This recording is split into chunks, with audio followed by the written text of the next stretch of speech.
Bonjour et bienvenue dans cette vidéo. Dans cette vidéo, donc, je vais vous parler du design humain, du Human Design.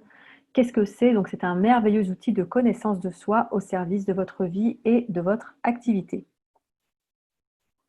Donc, le Human Design, c'est vraiment un précieux outil de connaissance de soi. Il nous offre des clés de compréhension sur notre énergie, notre fonctionnement en tant qu'être unique, nos potentiels, nos vulnérabilités, notre manière d'agir et la meilleure façon de prendre des décisions.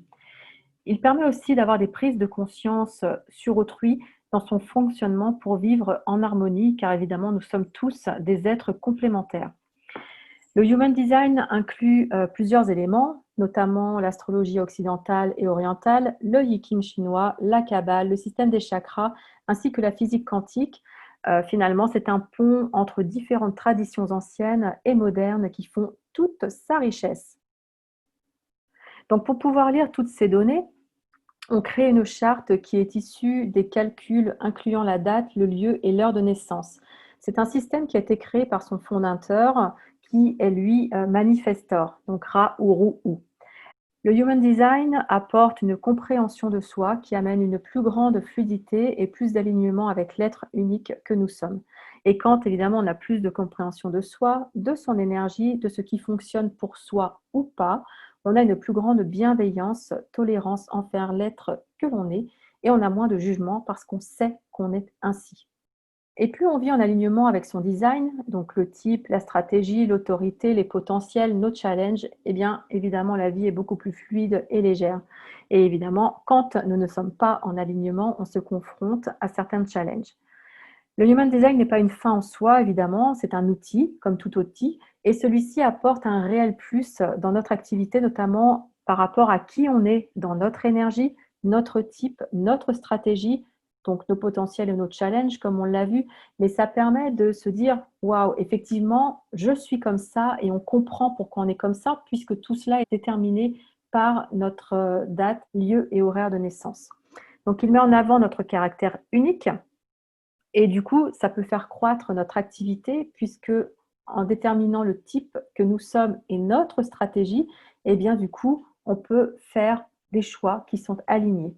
Donc le Human Design met en avant notre caractère unique, ce qui peut évidemment faire croître notre activité, puisque je vous rappelle que votre activité dépend de votre énergie et de qui vous êtes. C'est ça qui va faire la différence, car seule la différence qu'on se reconnaît et qu'on exploite complètement permet de mettre en avant son expertise. Et voici une citation, c'est que le design humain n'est pas un système de croyance. Vous n'avez pas besoin de croire en quoi que ce soit, ce n'est pas une philosophie. C'est une carte concrète de la nature de l'être, une cartographie du code génétique. Cette cartographie détaille le mécanisme de notre nature profonde car elle révèle notre nature intégrale dans toutes ses subtilités. Le design humain invite le potentiel de l'amour de soi, de la vie et des autres par la compréhension. Alors voici tous les éléments qui constituent la charte ou le bodygraph et qui incluent les différents systèmes. Donc on voit à l'extérieur les hexagrammes donc, qui font partie de la roue du Yiking.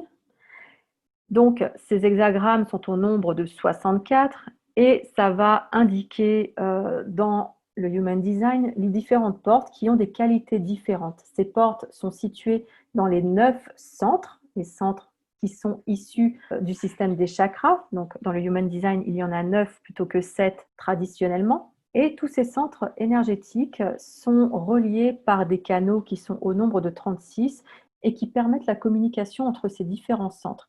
Donc, ces différents centres ont des éléments qui leur sont propres. Ils mettent en avant nos potentiels et nos challenges. Donc, ils nous donnent énormément d'informations. Et puis, on peut voir une autre roue qui est la roue astrologique qui permet de suivre l'alignement des positions planétaires avec les hexagrammes du Yiking. Quand on observe cette roue, ça peut sembler complexe, mais en réalité, tous ces systèmes ont été mis en symbiose pour créer quelque chose qui est totalement lisible et simple, qui révèle véritablement notre manière de fonctionner en tant qu'être unique. Donc, quelle est la valeur ajoutée de Human Design dans mon entreprise? Évidemment, plus on se connaît, plus on sait comment agir, réagir, appréhender les situations auxquelles nous sommes confrontés, que ce soit pour des lancements d'offres, la communication, trouver des clients, les choix les plus alignés pour soi et son entreprise. Bref, c'est très très vaste. Ça apporte les clés pour une vie et une activité alignée et faire preuve d'amour et de bienveillance dans ce cheminement, pas toujours linéaire, puisqu'on sait évidemment qu'entreprendre n'est pas quelque chose de linéaire. Et plus on est aligné avec son design, évidemment, plus on est magnétique. Vous savez que tout dans notre monde fonctionne par effet miroir. Nous sommes dans un monde d'énergie et plus nous sommes alignés à notre design, à l'énergie que l'on est, plus on va faire les choses de manière fluide. Et plus c'est fluide, plus nous devenons magnétiques.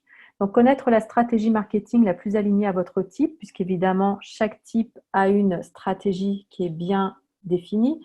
Donc, si aujourd'hui vous sentez que vos résultats ne sont pas à la hauteur de vos attentes ou parce que vous êtes en manque d'énergie tout simplement, peut-être que vous n'êtes pas en alignement. Je parle souvent de l'être et le faire. Si vous ne focalisez pas d'abord sur la connaissance de soi, sur l'être, eh bien, vous manquez une étape, puisque faire ou poser des stratégies représente 20% à peu près de l'activité d'une entreprise. Il est vraiment important que vous vous connaissiez intérieurement, que vous sachiez comment vous fonctionnez, apprendre à vous connaître dans votre énergie, dans votre type, la meilleure façon de prendre des décisions, comment faire des choix, etc. Puisque sans ça, vous allez focaliser sur les actions, sur les stratégies, mais tant que vous n'êtes pas dans l'être, tant que vous ne savez pas comment vous fonctionnez, vous pourrez poser toutes les stratégies les meilleurs du monde. Si vous n'êtes pas aligné avec cette stratégie-là, ça ne fonctionnera pas. Et le magnétisme vient de là. Ça veut dire que si vous êtes focalisé sur l'extérieur, donc la stratégie, vous n'êtes pas à l'intérieur dans le ressenti de ce qui est aligné avec vous. Et le Human Design fait partie de ces outils qui peuvent aider justement à la compréhension du fonctionnement propre. Donc, qu'est-ce que l'on retrouve comme élément dans le design humain? On retrouve le type. Donc, vous avez certainement entendu parler des 5 types différents. Donc, il y a le manifestor, le générateur, le manifesting generator, le projector et le reflector. Il y a également les différentes stratégies. Les stratégies, c'est vraiment la clé pour développer votre activité en harmonie. Votre autorité, pour résumer, c'est votre boussole intérieure pour prendre les meilleures décisions qui soient en alignement avec votre type et votre stratégie. Il y a également l'essence qui est votre but et ce qui vous fait rayonner véritablement et du coup qui vous rend magnétique.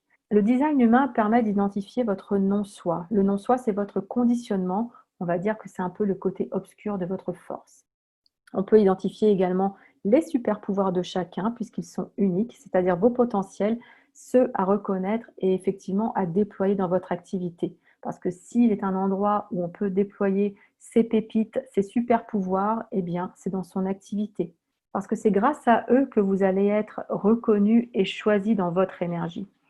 Le design humain permet également d'identifier les différents challenges, voilà, ce qui peut induire votre côté obscur et vous freiner considérablement. Et évidemment, quand on a conscience des différents challenges que l'on peut rencontrer, les connaître permet bien sûr de les éviter. On retrouve également d'autres éléments, on en a parlé, les différents centres énergétiques qui sont au nombre de 9, ce sont le siège de nos forces et de nos vulnérabilités. Il y a également les définitions, c'est la dynamique énergétique, une information sur l'interaction entre soi et le monde qui nous entoure. Dans les différents centres énergétiques, il y a 64 portes, donc ce sont nos potentiels uniques et spécifiques qui sont évidemment en lien avec la date, l'heure et le lieu de naissance. On peut retrouver également la croix d'incarnation qui symbolise notre mission, c'est l'exploration dans cette vie et son déploiement. Notre profil qui est notre costume pour cette vie et qui fait vraiment notre différence. Et le super pouvoir personnel, un talent inné que nous avons à déployer. Et pour terminer, il y a également tout ce qui a trait aux canaux. Donc les canaux, ce sont les conduits entre les différents centres énergétiques. C'est la force de vie en soi, l'étincelle de vie entre les centres. Donc pour faire un premier pas dans le design humain, il y a ce que j'appelle le carnet by design. En fait, dans ce carnet, vous retrouvez tous les éléments précédents qui permettent de clarifier qui vous êtes, vos potentiels, les freins que vous pouvez rencontrer dans votre vie et votre activité. Votre design, concrètement, vous donne les clés pour prendre des décisions importantes et comment faire les choix les meilleurs pour vous. Non pas pour quelqu'un d'autre, mais pour vous, en fonction de qui vous êtes. que ce soit au niveau personnel et professionnel, puisque vous savez que votre activité est une extension de vous-même. Donc, ce qui va être utile dans votre design est aussi bien utile au niveau personnel que professionnel. Finalement, c'est comme votre mode d'emploi.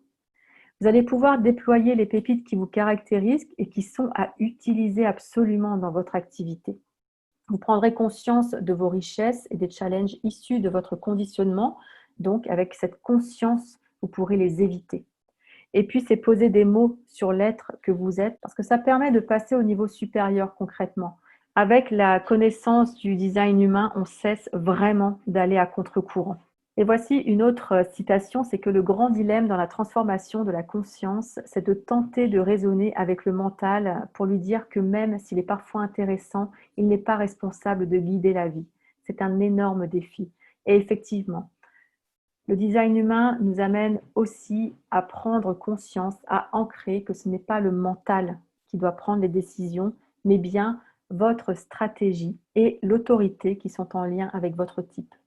Donc, quelle est la prochaine étape? Si vous avez envie d'en découvrir plus sur le design humain, eh bien, vous pouvez démarrer avec le carnet by design pour découvrir les potentiels de votre être.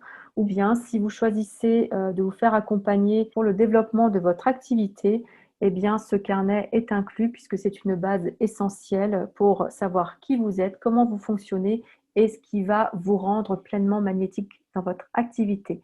Vous pouvez retrouver toutes les informations sur le site onebloom.fr ou sur la page Facebook.